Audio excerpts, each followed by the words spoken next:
Mouth breather.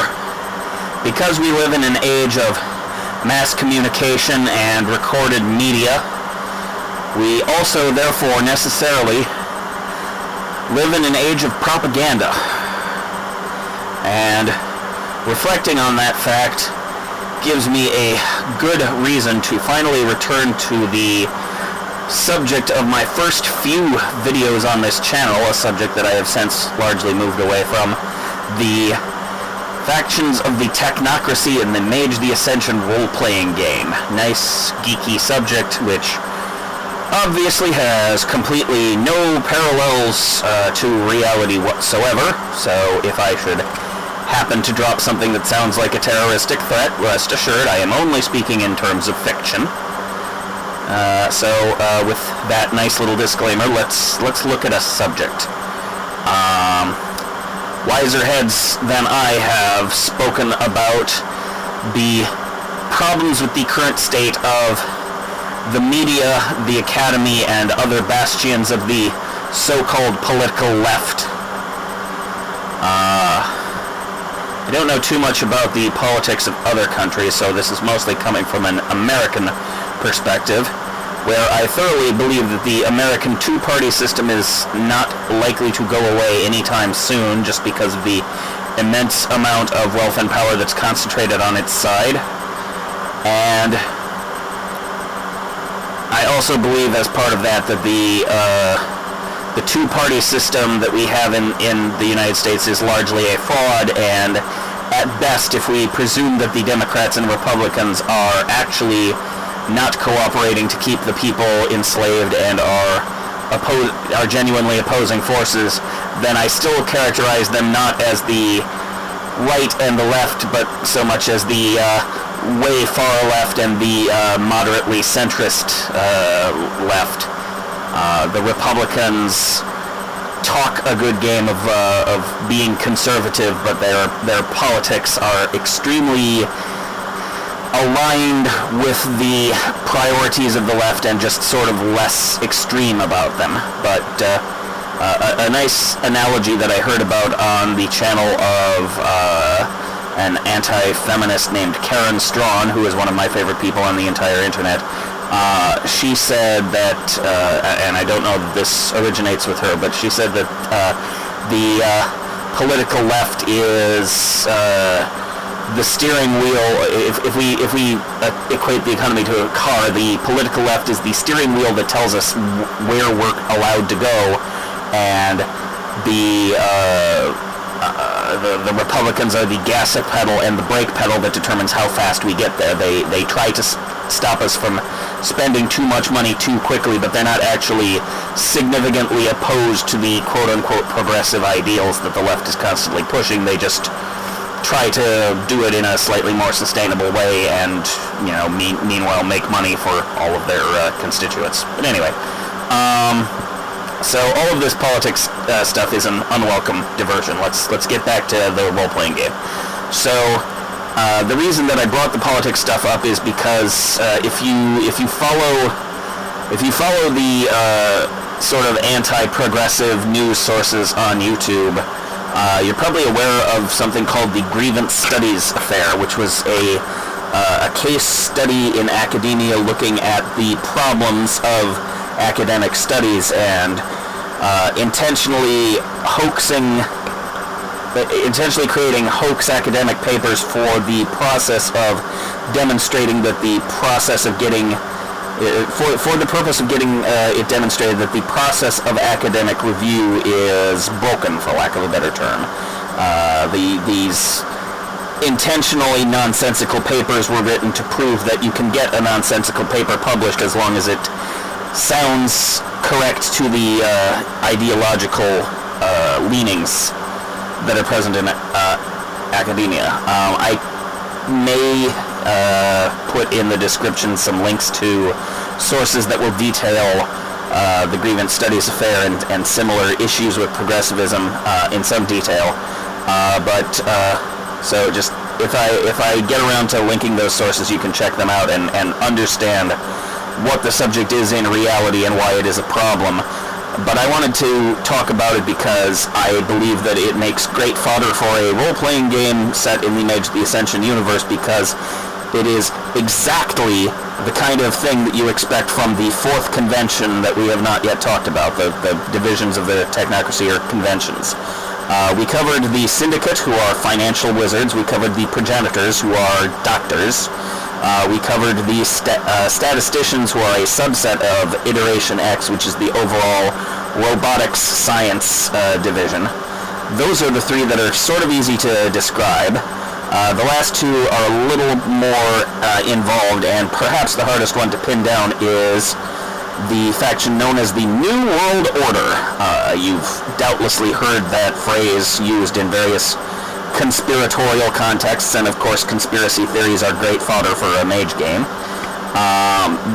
In the context of Mage, the New World Order is a division of the Technocracy which believes strongly in the idea that information is power, and if you change the way people think, then they don't believe that there's any sort of innate human soul, for lack of a better term, which is interesting given that they did originally grow out of, in the game's lore, they did originally grow out of the Catholic Church. There are a lot of parallels to medieval-style Christianity and the various kind of questionable things that the Technocracy gets into. There are some parallels there that I could go on about. The Technocracy specifically, in this case, meaning the New World Order. The New World Order is kind of the brains of the Technocracy. They are the command structure, for lack of a better term, which does not say that they necessarily 100% rule over the other conventions, but they tend to, it's like being in the position of commander. You can't have an army entirely made of command staff, but you will have a better army if you have a explicitly trained command staff division that specializes in the skills of leadership. So from that perspective, that's kind of what the NWO are about. In terms of the, I haven't talked much about the magic that the wizards and technocrats can do, but it comes up a little. So without getting too far into the weeds, the main thing that the NWO specializes in is magic of the mind. They believe that you can control the way people think and mess with their minds to the point that they lose their own identity and can sort of be converted into an ally for your cause just by identifying what it is in your mind that makes you believe that you are their enemy, and just taking that thing away and leaving you as this blank slate, and then filling in the blank slate with the idea that they need to become an ally instead. So they're very big on that kind of thing. Very spooky, very paranoid, very good for making the players of your role-playing game lose their minds. It's right up there with the cloning that the progenitors do, where you can be replaced by a body snatcher. The NWO does similar things, except that it's the original body. They just hollow out your mind and replace it with one that they've designed. So the reason that I bring it up in this context is if you look at the Grievance Studies Affair and you look at the way that progressive ideology has taken this very artificial view of the world, in which you can probably tell that I'm a white male, and white males are positioned as the devil in progressive ideology, which is obviously one of the big reasons why I got into being anti-progressive and following the YouTube community dedicated to questioning that idea. That does not mean that I hate all non-white people or that I hate women or anything like that. It means, I'm a believer in something resembling the concept of equality. Maybe not 100%, because I do think that there are demonstrable differences between people. It is possible to just be smarter or stupider than somebody else, along with various other aspects besides intelligence. But insofar as it is possible to go, I believe that we should be striving for equality, and I believe that the progressive ideology that says everything is racist and you have to look everywhere for for evidence of it, and you know, in terms of good scholarship, you don't start with a conclusion and then look for evidence to support it. You start by gathering evidence, and then you draw a conclusion based on where the evidence seems to lead. And so the current sort of undercurrent in academia is doing it backwards. They've started with the assumption that all of society is incredibly racist and bigoted, and then they'll look at every situation and try to twist it to fit into that lens and say, this is the evidence that proves we were right to assume everything is racist. You know, this is a thing that proves that. So it's very dangerous, especially in terms of academia and also to some extent media. And in the lore of the game, the NWO has 3 divisions, and one of them are basically academics, and one of them are basically media control. So, you know, it makes perfect sense to line it up that way. So a huge amount of what the NWO does is try to, as they would put it, sanitize minds and inculcate people with the idea that this is the correct interpretation of how reality is to be viewed, and get you to sort of distort everything that you look at in reality and think about it in this other way that matches with the programming they've instilled in you. So that, you know, that's nice, scary role-playing game stuff. And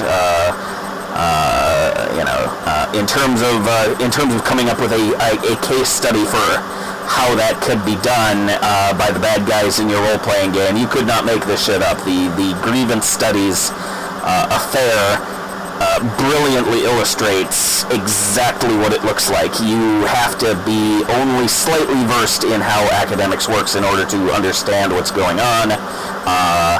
If you find the right YouTube videos, which again I will see if I can maybe link to, they do a really good job of laying out exactly what's going on and why it's a problem.